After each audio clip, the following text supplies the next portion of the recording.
Studians and DNA aspirant. This is RJR sir, and today I am going to discuss important NIT MCQs related to respiration. Question number one is, which of the following compounds are not oxidized to release energy? Dear students, this question belongs to respiratory substrate. Respiratory substrates are those biomolecules which are used in the process of respiration, in which carbohydrate are the first choice of the cell, fats are the second choice of the cell, and proteins are the third choice of the cell. अब देखेंगे fourth option में DNA दिया हुआ है। DNA एक nucleic acid है, इसको हम कभी भी रेस्पिरेटरी सबस्ट्रेट की तरह यूज नहीं कर सकते हैं। हमारी सेल्स में डीएनए को कैटाबलाइज नहीं किया जाता है for the purpose of energy. Next question है, which of the following is used as precursor for the biosynthesis of other molecules? Respiration के प्रोसेस में जो भी रिएक्शन इंटरमीडिएट्स मिलते हैं, उन रिएक्शन इंटरमीडिएट्स में जो कार्बन स्केलेटन होता है उसको हम यूज करते हैं डिफरेंट बायोसिंथेटिक पाथवेज में, डिफरेंट बायोमोलिक्यूल की बायोसिंथेसिस में। तो करेक्ट ऑप्शन हो जाएगा कार्बन स्केलेटन। नेक्स्ट क्वेश्चन है, by the use of which of the following structure plant exchange gases? Plants के अंदर गैसियस एक्सचेंज के लिए अलग अलग ऑर्गन में अलग अलग नेचुरल ओपनिंग्स पाई जाती हैं, जिसमें स्टेम की बार्क के ऊपर लेंटिसेल्स होता है, हाइडेथोट्स होता है, लीव्स में और यंगर स्टेम में स्टोमेटा पाई जाती है। यहाँ पर आप देखेंगे करेक्ट ऑप्शन है स्टोमेटा, क्योंकि लेंटिसेल्स नहीं दिया हुआ है, हाइडेथोट्स नहीं दिया हुआ है, तो करेक्ट ऑप्शन हो जाएगा स्टोमेटा। नेक्स्ट क्वेश्चन है, why plants can get along without the need for specialised respiratory organ. ध्यान देंगे, प्लांट्स के अंदर जो अलग अलग ऑर्गन्स होते हैं उनकी ऑक्सीजन डिमांड अलग अलग होती है और वो ऑक्सीजन की फुलफिलमेंट अलग अलग तरीके से करते हैं। जैसे स्टेम में केवल सुपरफिशियल पार्ट को ही ऑक्सीजन की नीड होती है, लीफ में during the process of photosynthesis oxygen उसे बाहर से लेना ही नहीं पड़ता है, अंदर प्रोसेस ऑफ फोटोसिंथेसिस में ही जो ऑक्सीजन निकलता है उससे रेस्पिरेशन भी हो जाता है।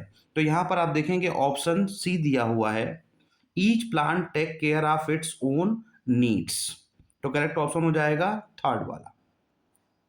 नेक्स्ट क्वेश्चन है, what are lenticels? Lenticels are the natural opening present on the surface of the bark, open and shut case है। क्वेश्चन नंबर 5 का ऑप्शन हो जाएगा ए, क्वेश्चन नंबर 5 का ऑप्शन ए हो जाएगा। नेक्स्ट क्वेश्चन है, glycolysis is also called, glycolysis का common name होता है ईएमपी पाथवे। ग्लाइकोलिसिस के जो डिस्कवरर थे उनमें नाम आता है एम्बडेन का, मेयरहाफ का, पार्नास का। इन तीनों की जो फर्स्ट लेटर्स होते हैं नाम के, उनके बेस पर इस पाथवे का नाम है EMP pathway. The correct option हो जाएगा क्वेश्चन नंबर 6 का ईएमपी पाथवे। नेक्स्ट क्वेश्चन है, which is considered as the universal pathway in a biological system? बेटा ग्लाइकोलिसिस को कहा जाता है यूनिवर्सल पाथवे, क्योंकि ग्लाइकोलिसिस हर परिस्थिति में चलेगा, दिन हो, रात हो, एरोबिक कंडीशन हो, अनएरोबिक कंडीशन हो, ग्लाइकोलिसिस रुकने वाला नहीं है। वहीं पर अगर क्रेब्स साइकिल की बात करें, इलेक्ट्रॉन ट्रांसपोर्ट सिस्टम की बात करें, तो कंडीशंस का एरोबिक होना इसके लिए क्या है, जरूरी है। अगर सेल के पास ऑक्सीजन नहीं है तो क्रेब्स साइकिल और इलेक्ट्रॉन ट्रांसपोर्ट सिस्टम चलने वाला नहीं है। फोटो ऑक्सीडेशन की बात करें तो यहाँ पर भी लाइट की रिक्वायरमेंट मस्ट होती है, लाइट होगा तो फोटो ऑक्सीडेशन होगा, लाइट नहीं होगा तो फोटो ऑक्सीडेशन नहीं होगा। मीन्स ग्लाइकोलिसिस ही 24 आवर पाथवे है और ईच एंड एवरी कंडीशन में ग्लाइकोलिसिस चल सकता है। शायद इसी वजह से हम इसको कहते हैं universal pathway in a biological system. Next question है, the net gain of ATP in glycolysis is under aerobic respiration। ध्यान दो, एरोबिक रेस्पिरेशन की बात किया हुआ है। ग्लाइकोलिसिस में फ्रॉम 1 ग्लूकोज मॉलिक्यूल 2 NADH और 2 ATP बनता है। नेट गेन इसका यही है। 2 NADH अब एरोबिक रेस्पिरेशन में जाएगा तो पर NADH 3 ATP का फॉर्मेशन होगा। इस तरीके से आप देखेंगे तो 2 NADH से 6 ATP बन जाएगा, 6 ATP बन जाएगा और 2 ATP डायरेक्ट बनता है। ओवरऑल ATP की संख्या हो जाएगी 8। ओवरऑल ATP की संख्या हो जाएगी 8। यहीं पर अगर एनारोबिक रेस्पिरेशन दे दिया होता तो हम कहते 2 ATP, तो 2 ATP ऑप्शन भी नहीं है और एरोबिक रेस्पिरेशन क्वेश्चन में स्पेसिफाई किया हुआ है, तो करेक्ट ऑप्शन होगा क्वेश्चन नंबर 8 का डी। नेक्स्ट क्वेश्चन है, name the protein that help pyruvate inter into the mitochondrial matrix. ध्यान देंगे, पायरुवेट का फॉर्मेशन होता है in the process of glycolysis, in the process of glycolysis, और ग्लाइकोलिसिस का साइट होता है साइटोप्लाज्म। माइटोकॉन्ड्रिया जो कि एक डबल मेम्ब्रेन बाउंड ऑर्गेनेल है, माइटोकॉन्ड्रिया की जो आउटर मेम्ब्रेन होती है वो परमेएबल होती है, मतलब most of the molecules inter membrane space तक इजिली आ सकते हैं, लेकिन inner membrane of mitochondria selectively permeable होती है और वहाँ पर किसी मॉलिक्यूल को क्रॉस करना है, खासकर जो पोलर मॉलिक्यूल्स होते हैं, तो उसके लिए ट्रांसपोर्टर्स की आवश्यकता होती है, ट्रांसपोर्ट प्रोटीन्स की आवश्यकता होती है। अगर हम बात करें पायरुवेट के केस में, तो पायरुवेट एक एंटीपोड से होकर जाता है, पायरुवेट हाइड्रोक्सिल आयन एंटीपोड, जो इनर मेम्ब्रेन ऑफ माइटोकॉन्ड्रिया पर बैठा रहता है। हाइड्रोक्सिल आयन अंदर से मैट्रिक्स से बाहर जाता है और पायरुवेट बाहर से अंदर आता है, तो इसमें करेक्ट आंसर हो जाएगा ट्रांसपोर्ट प्रोटीन्स। नेक्स्ट क्वेश्चन है, the enzyme that serve as the connecting link between glycolysis and Krebs cycle is। Glycolysis और क्रेब्स साइकिल को कनेक्ट करने वाला जो रिएक्शन होता है उसे हम लिंक रिएक्शन कहते हैं, और लिंक रिएक्शन का एक की एंजाइम है पायरुवेट डिहाइड्रोजनेज एंजाइम कॉम्प्लेक्स, जिसको शॉर्ट में हम लोग पायरुवेट डिहाइड्रोजनेज ही बोलते हैं, तो करेक्ट ऑप्शन हो जाएगा क्वेश्चन नंबर 10 का सी। नेक्स्ट क्वेश्चन है, which of the following are the end product of the complete combustion of glucose. Complete combustion of glucose होगा, कंबसन मतलब जब ग्लूकोज जलेगा बेसिकली, तो यहाँ पर CO2 और वाटर निकलेगा, CO2 और वाटर निकलेगा, तो करेक्ट ऑप्शन हो जाएगा carbon dioxide and water, D. Next question है, where does the energy required to carry life process come from. Life process के लिए जो एनर्जी होती है बेटा, वो हम जो फूड खाते हैं वहाँ से आती है, और पौधे जो फूड बनाते हैं उसमें से वो अपने लिए एनर्जी बनाने के लिए फूड यूज़ कर लेते हैं, बाकी फूड ही वो स्टोर करते हैं। नेक्स्ट क्वेश्चन है, which of the following can synthesise their food. Green plant synthesise their food with the help of photosynthesis. ध्यान देंगे, प्रोटोजोवंस, एनिमल्स और माइकोप्लाज्मा, ये तीनों हेट्रोट्रोफिक ऑर्गेनिजम्स होते हैं, ऑर्गेनिजम्स के ग्रुप होते हैं। ग्रीन प्लांट्स ही ऑटोट्रोफिक मोड ऑफ न्यूट्रिशन रखता है, तो इसमें करेक्ट ऑप्शन हो जाएगा ग्रीन प्लांट्स। नेक्स्ट क्वेश्चन है, what is meant by cellular respiration. Breakdown of water, no. Breakdown of air to consume energy, no. Breakdown of food material to release energy, the correct option is C. Respiration में हम respiratory substrate को stepwise break करते हैं, जिससे हमें energy मिलती है, either in direct way और इन इनडायरेक्ट वे। फिर उस इनडायरेक्ट वे वाली जो एनर्जी होती है उससे हम फिर डायरेक्ट एनर्जी पा लेते हैं by the process of electron transport system, तो करेक्ट ऑप्शन हो जाएगा 14 का सी। नेक्स्ट क्वेश्चन है, what is the strategy of the plant to oxidise glucose. के oxidise glucose in several large steps, no. Oxidise glucose in several small step, yes.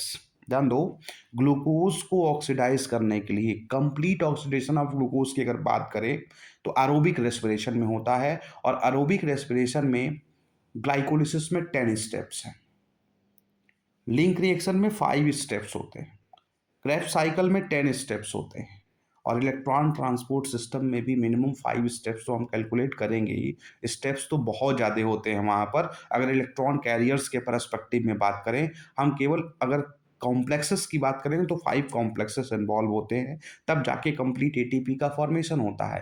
तो इस तरीके से आप देखेंगे तो 30 स्टेप्स लगे तो ग्लूकोज से डायरेक्ट एनर्जी एटीपी का फॉर्मेशन हुआ, तो करेक्ट ऑप्शन हो जाएगा बी वाला। नेक्स्ट क्वेश्चन है, during the process of respiration which of the following is not released. Process of respiration में बेटा ऑक्सीजन रिलीज नहीं होता है, ऑक्सीजन रिक्वायर्ड होता है। कार्बन डाइऑक्साइड निकलेगा, वाटर भी निकलेगा, एनर्जी भी निकलेगी। नेक्स्ट क्वेश्चन होगा, where does Krebs cycle takes place. ध्यान दो, क्रेब्स साइकिल की साइट होती है mitochondrial matrix. Each and every step of aerobic and anaerobic respiration के साइट्स क्लियर होने चाहिए। क्वेश्चन बनता है बहुत आसानी से, एग्जामिनर इससे क्वेश्चन बना ले जाता है, अगर आता है तो आता है, नहीं आता तो नहीं आता है। जैसे अगर हम बात करें, रिवाइज कर लेते हैं फास्टली, ग्लाइकोलिसिस की साइट होती है साइटोप्लाज्म, एनारोबिक रेस्पिरेशन की साइट होती है साइटोप्लाज्म, मींस फर्मेंटेशन कहाँ होगा, साइटोप्लाज्म में। एरोबिक रेस्पिरेशन की साइट होती है माइटोकॉन्ड्रियल मैट्रिक्स, जिसमें लिंक रिएक्शन चलेगा मैट्रिक्स में, क्रेब्स साइकिल भी चलेगा मैट्रिक्स में। एक स्टेप सक्सिनेट टू फ्यूमारेट वाले को छोड़ दें तो मोस्ट ऑफ द जो स्टेप्स के एंजाइम्स होते हैं वो माइटोकॉन्ड्रियल मैट्रिक्स में होते हैं। किसके, क्रेब्स साइकिल के। इलेक्ट्रॉन ट्रांसपोर्ट सिस्टम की साइट होती है इनर मेम्ब्रेन ऑफ माइटोकॉन्ड्रिया। तो यहाँ पर क्रेब्स साइकिल का पूछा हुआ है तो माइटोकॉन्ड्रियल मैट्रिक्स इसमें ऑप्शन हो जाएगा 17 नंबर क्वेश्चन का ऑप्शन बी। नेक्स्ट है, what is aerobic respiration. Aerobic respiration क्या है, partial oxidation of glucose, no. Incomplete oxidation of glucose, no. Complete oxidation of organic substances, yes. D option भी confuse किया हुआ है, कंप्लीट ऑक्सीडेशन ऑफ वनली ग्लूकोज। ये वनली लगाने की वजह से स्टेटमेंट क्या हो गया, गलत हो गया, क्योंकि ग्लूकोज तो एक बेसिस है स्टडी ऑफ रेस्पिरेशन की। ऑर्गेनिक सब्सटेंसेस, प्रोटीन भी यूज हो सकता है, लिपिड भी यूज हो सकता है, कार्बोहाइड्रेट के रेस्ट ऑफ द टाइप्स भी यूज हो सकते हैं। तो complete oxidation of organic substances यहाँ पे करेक्ट ऑप्शन होगा।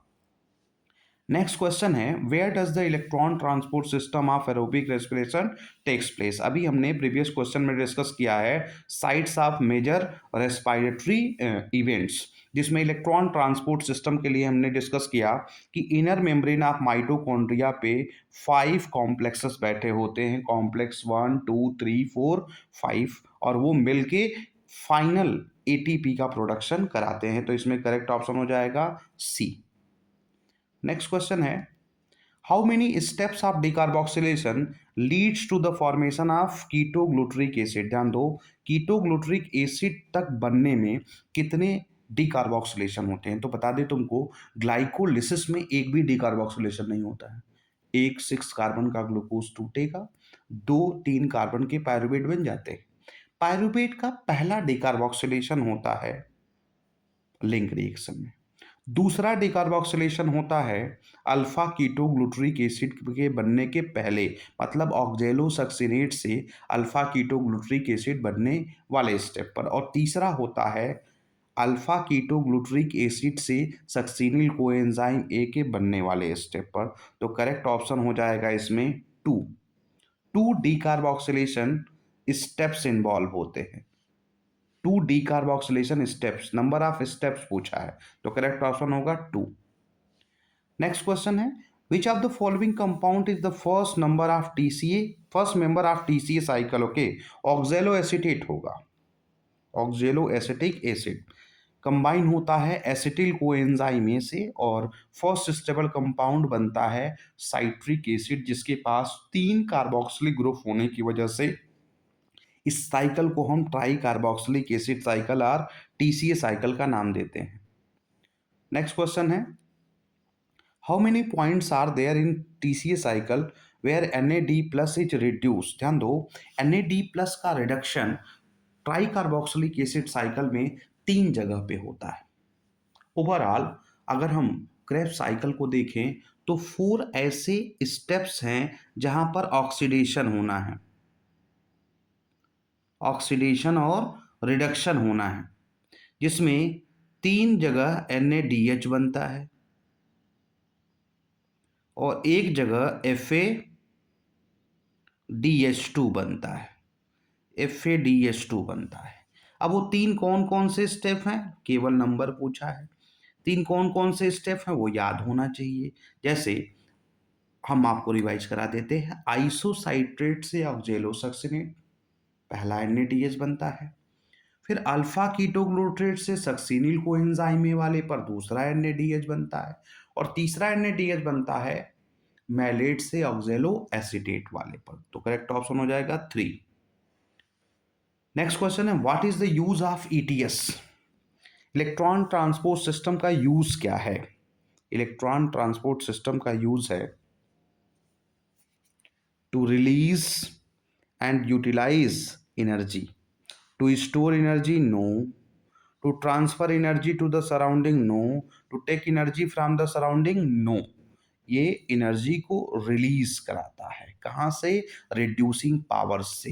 रिड्यूसिंग पावर्स का नाम क्या है? NADH और FADH2।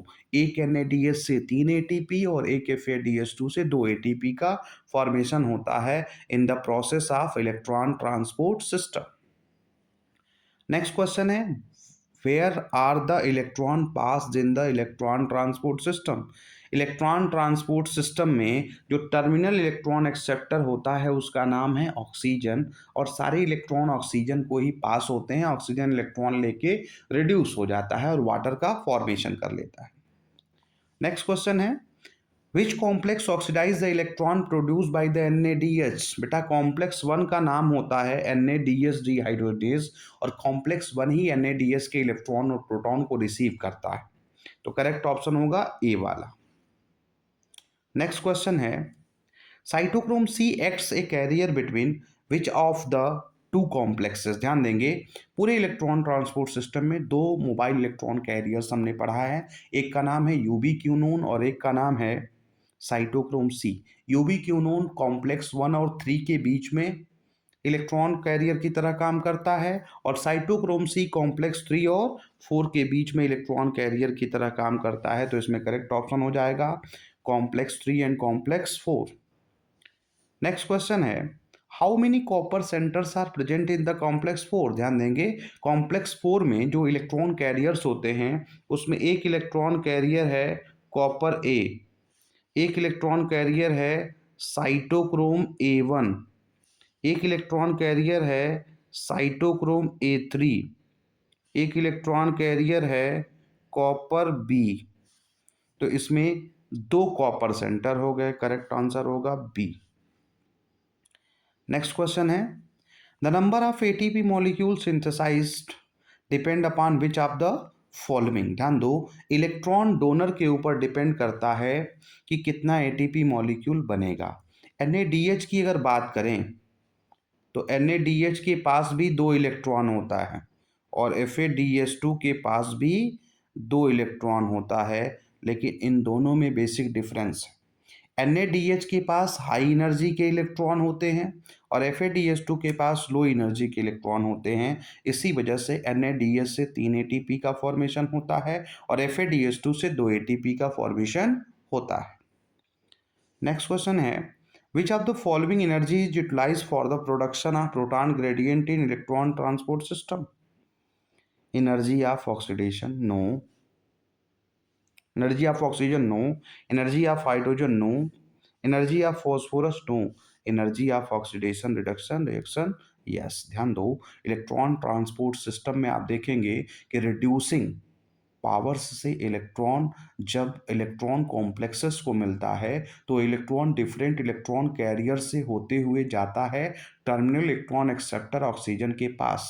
ध्यान देंगे जो इलेक्ट्रॉन कैरियर इलेक्ट्रॉन लेता है उसका रिडक्शन होता है, और जो इलेक्ट्रॉन कैरियर इलेक्ट्रॉन को पास करता है नेक्स्ट इलेक्ट्रॉन कैरियर के पास उसका ऑक्सीडेशन होता है। Means series of oxidation reduction reaction चलता है जिससे प्रोटॉन ग्रेडियंट का फॉर्मेशन होता है। बेसिकली इस ऑक्सीडेशन रिडक्शन के प्रोसेस में माइटोकॉन्ड्रियल मैट्रिक्स से प्रोटॉन्स पंप किए जाते हैं into the inter membrane space, जिससे इंटर मेम्ब्रेन स्पेस में प्रोटॉन की मात्रा ज़्यादा हो जाती है और माइटोकॉन्ड्रियल मैट्रिक्स में प्रोटॉन की मात्रा कम हो जाती है, जिससे प्रोटॉन ग्रेडियंट बनता है और वही प्रोटॉन ग्रेडियंट एक फोर्स जनरेट करवाता है जिसका नाम है PMF, प्रोटॉन मोटिव फोर्स। और उसी प्रोटॉन मोटिव फोर्स से फाइनली केमी ऑस्मोसिस होता है proton from its high concentration to its low concentration F0 F1 complex से होकर आता है डाउनहिल वे में और ATP का फॉर्मेशन होता है।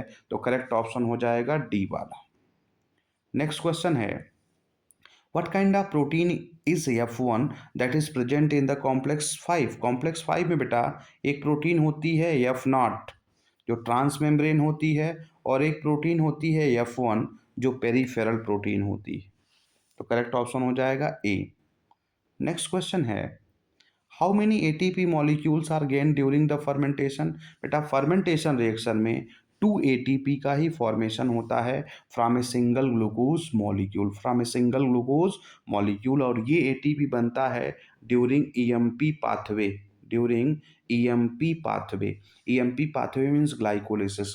ईएमपी पाथवे में 2 एटीपी 2 एनएडीएच बनता है, और वो जो 2 एनएडीएच बनता है वो फाइनली जब लैक्टेट डिहाइड्रोजनेज या अल्कोहल डिहाइड्रोजनेज एंजाइम एक्ट करते हैं वहाँ पर वो यूज़ कर लिया जाता है, क्योंकि ऑक्सीजन है ही नहीं कि रिड्यूसिंग पावर से इलेक्ट्रॉन ट्रांसपोर्ट सिस्टम चला के एटीपी बनाया जा सके। तो ये नेचर की डेवलप की हुई मैकेनिज्म है कि जो एनएडीएच बना वो एनएडीएच खर्च कर दिया जाए, केवल एटीपी को ही क्या किया जाए, यूज़ किया जाए। तो एक ग्लूकोज मॉलिक्यूल से इन द प्रोसेस ऑफ फर्मेंटेशन कितने एटीपी बनते हैं? केवल 2 एटीपी बनते हैं।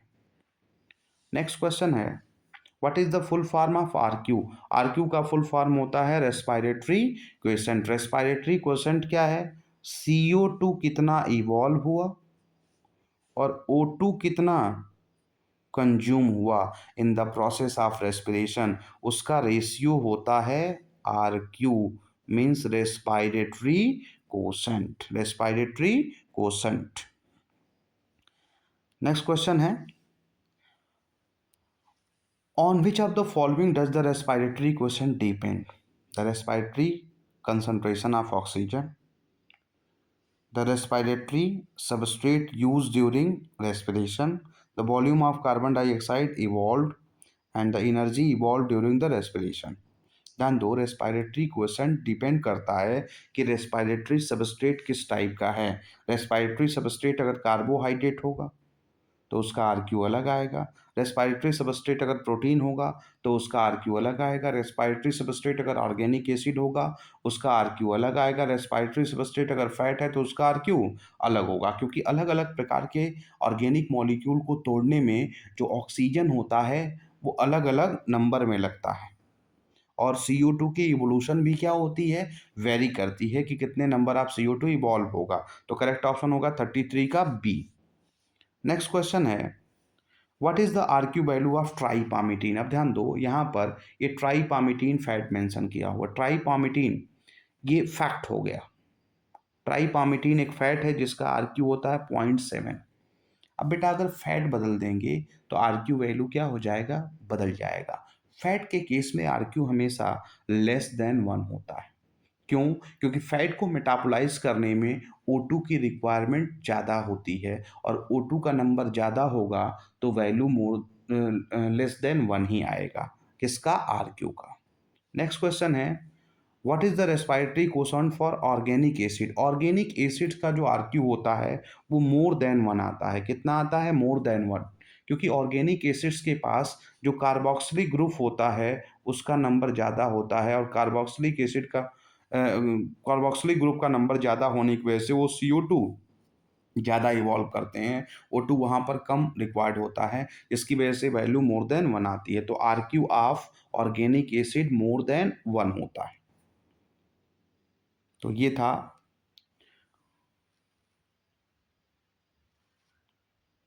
रेस्पिरेशन इन प्लांट से रिलेटेड इंपॉर्टेंट MCQs। इन MCQs में कहीं किसी क्वेश्चन में आपको कोई प्रॉब्लम हो तो आप कमेंट करके उस क्वेश्चन का आंसर पूछ सकते हैं। आगे हम आने वाले लेक्चर्स में नंबर ऑफ चैप्टर्स के और भी क्वेश्चंस डिस्कस करेंगे। Thank you.